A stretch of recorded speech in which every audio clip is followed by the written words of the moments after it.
আপনারা শুনছেন রামায়ণের অডিও বুক বালকাণ্ড পর্ব চতুর্থ রচয়িতা মহর্ষি বাল্মীকি। প্রিয় শ্রোতাগণ, স্বাগতম রামায়ণ বালকাণ্ডের চতুর্থ পর্বে। গত পর্বে আমরা শুনেছি কিভাবে রাম মহাদেবের ধনু ভেঙে জনতার মাঝে বিস্ময় ও আনন্দের সৃষ্টি করেন এবং সীতার সঙ্গে তার বিবাহ স্থির হয়। আজ আমরা শুনব রাজা দশরথের আগমন, 4 রাজপুত্রের শুভ বিবাহ এবং অযোধ্যায় প্রত্যাবর্তন। বিশ্বামিত্র মুনি দূত পাঠালেন অযোধ্যায়।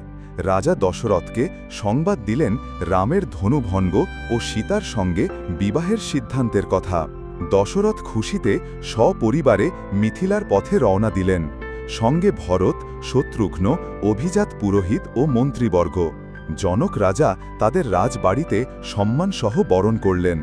তারপর শুরু হল শুভ লগ্নে বিবাহের প্রস্তুতি। বিশাল রাজসভা, বর্ণিল আলোকসজ্জা, মন্ত্রোচ্চারণে মুখর গৃহদ্বার।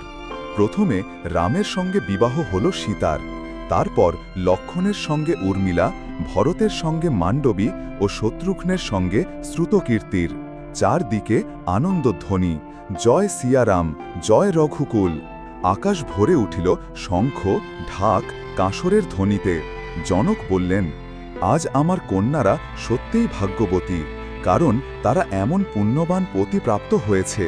বিবাহোৎসব শেষে রাম ও লক্ষ্মণ, ভরত ও শত্রুঘ্ন তাদের নববধূদের নিয়ে ফিরে চললেন অযোধ্যার পথে। পথে পথে জনতা ফুল ছিটিয়ে শুভেচ্ছা জানাল। অবশেষে অযোধ্যায় পৌঁছে মহারাজ দশরথ এক মহোৎসবের আয়োজন করলেন। রামের আগমন, রাজার ঘরে আনন্দের সঞ্চার। পর্বের সমাপ্তি। এইভাবেই সম্পন্ন হল রাম ও তার ভ্রাতাদের শুভ বিবাহ এবং রাজকীয় প্রত্যাবর্তন। রাম সীতার জীবন শুরু হল এক নতুন অধ্যায়ের মধ্য দিয়ে, যা ভবিষ্যতের মহান ঘটনাবলীর সূচনা। বর্তমান জীবনের সঙ্গে মিল। 1. পরিবার ও সম্মান। রামের বিবাহ শুধু ব্যক্তিগত নয়, 2 রাজবংশের মধ্যে মিলনের এক মহৎ দৃষ্টান্ত। আজও পরিবার ও সম্পর্কের মর্যাদা আমাদের জীবনের মূল ভিত্তি। 2. সরলতা ও সৌন্দর্য। বিবাহের আড়ম্বর নয়, এখানে মুখ্য রইল চরিত্র, যোগ্যতা ও আন্তরিকতা। আজকের সম্পর্কেও বাহ্যিক চমক নয়, ভিতরের সৌন্দর্যই টিকিয়ে রাখে বন্ধন। 3. সমতার বার্তা।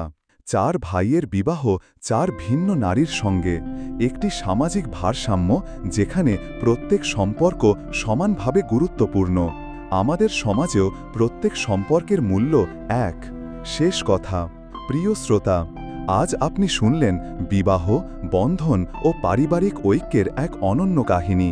এই কাহিনী আমাদের শেখায় ভালোবাসা মানে কেবল মিলন নয়, সম্মান, দায়িত্ব ও আত্মিক বন্ধন। পরবর্তী পর্বে শুনব রামের অযোধ্যায় জীবন, তার নৈতিকতা ও রাজধর্মের প্রতি নিষ্ঠা। লাইক, কমেন্ট, শেয়ার করে পাশে থাকুন। ধন্যবাদ।